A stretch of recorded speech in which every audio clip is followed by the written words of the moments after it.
Hello everybody and welcome to another top 5 board gaming video. Today's topic is all about spending victory points in order to move forward. So essentially in this case the idea is that you have the things that will help you win, but in order to move forward and gain more, you gotta spend more. It's always about spend money to make money. Or as Futurama would say, watch as I shoot through our own shield to defeat our enemy.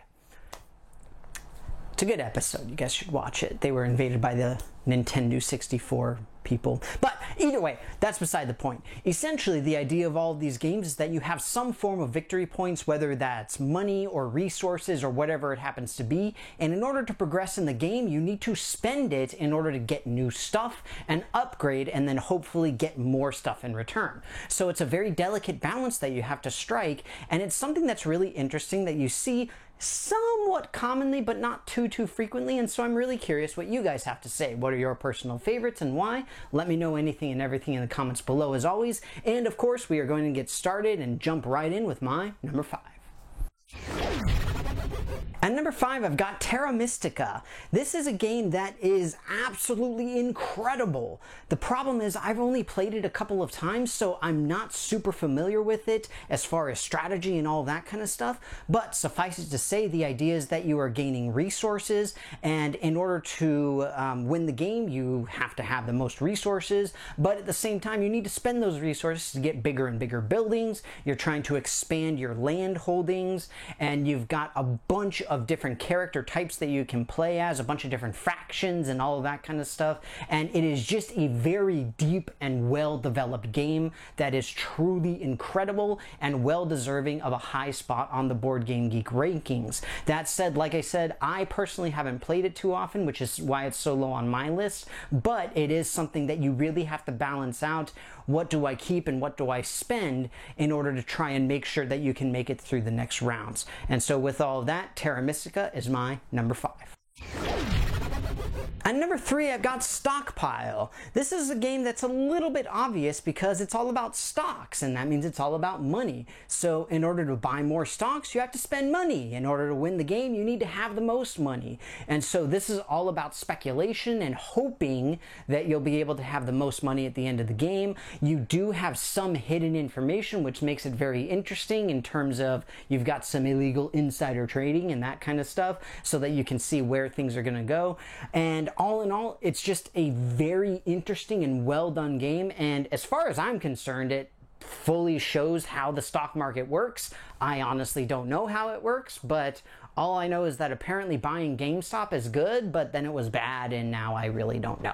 But either way, the whole point is that you do need to make sure that you manage your money well so that you can buy things at a reasonable price, sell them at a high price before it resets and goes all the way back. It's a very well designed game. It's got some really great expansions to it as well. Stockpile, my number 4. At number 3, I've got 5 Tribes. It's a very confusing game because first off, it doesn't play 5 people, and also it's number 3 on the list, and so everything is just very confusing. That said, this is a great game that I truly suck at. I am really bad at it, but I really enjoy playing it. The idea of this in terms of victory points as resources is that you can upgrade and get certain powers that allow you to essentially wipe the floor with a bunch of other people. But the problem is that they are very expensive. And the thing is that you need to balance between, can I get it relatively early on so that I'll be able to use it for long enough to make it worthwhile? And so that's the kind of thing that you have to do. On top of that, you also have the idea of certain meeples that you collect, which is the idea of the game is you're collecting meeples, are themselves worth points directly. And so you have to balance out how you're collecting meeples, what you're doing, how you're doing it, and all that kind of stuff. In the end, it's a kind of Mancala derivative, which is a very simple concept to learn, but at the same time, the idea of having the Djinn, which is how you leverage your VP, are extremely powerful and can really turn the tide if you play them just right. But that said, as I mentioned, I just really suck at this game, which is why it's in the middle of the list, but it's really well designed and it's a ton of fun. 5 Tribes, my number 3. At number 2, I've got Viticulture. This is a game that really took the world by storm when it came out because it's all about winemaking and it's actually very well done. In the meantime, it has gotten a ridiculous number of expansions with a ton of different visitors and workers and all sorts of different powers and things, and it's just insane. But fundamentally, the idea is that you are making wine and you're trying to make wine deliveries, and the whole point is that the longer you leave the grapes, the better the wine is going to be. And so you have to essentially spend the quote-unquote money of wine in order to make sure that you can get new stuff, and you have to plant new wine with your money and all of this kind of stuff. And so it's that constant cycle of you need to pay the money to get new stuff, and then you have to harvest the stuff at the right time in order to make the maximum amount of profit.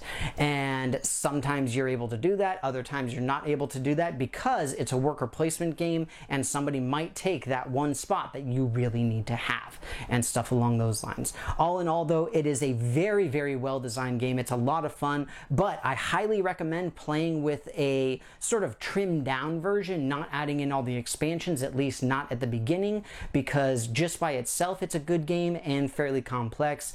Gradually add in the new stuff. You won't regret it. It is very good. Viticulture, my number 2. At number 1, I've got Modern Art. Seems like kind of a stupid little game, but at the same time, I adore this game so much. It's got a wonderful auction mechanic to it, and the idea is similar to stockpile, speculation, things like that, where the idea is that you're betting on what artists are going to be worth the most at the end of each round, with the whole point again being that you've got money. You have to spend the money in order to hopefully get a painting at a low price that you'll be able to sell at a higher price. Whoever has the most money at the end of the game will win, and so that's essentially your victory points. I love the comical, whimsical, artistic style that this game has. This is the new edition of the game. I had played the original edition, but it's very, very similar, so I'm really happy about that at the very least. And so mostly I enjoy this game because of the theme, because I am generally not an artistic person, but I really like looking at the whimsical pictures and seeing all that kind of stuff. Not to mention the auctions can get pretty intense, and so that's always a fun thing for me personally. It's just a good, well-designed game that you do have some information on as far as what artists are going to be good and bad at any given time. All in all, Modern Art, my number 1. Well, everybody, that's going to be it for me. I hope you enjoyed this video on my top 5 favorite games that utilize in some way victory points as a currency. This is a very, very big category where essentially a lot of games use money, a lot of games use resources, a lot of games use any number of these types of things in order to determine who wins. So fundamentally, pretty much all of these games could in some way fit into this category, and so I'm really curious what you guys have to say. First off, do you have a more or less narrow definition of what it means to have victory points as currency?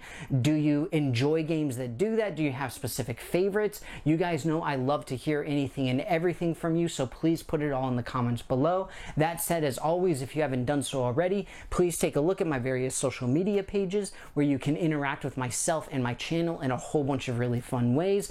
And as far as COVID is concerned, we are still talking about it. We are beating it. Hopefully by the end of the summer, we are going to be back to a somewhat normal state where we'll be able to go out and actually have gatherings and all of that kind of stuff.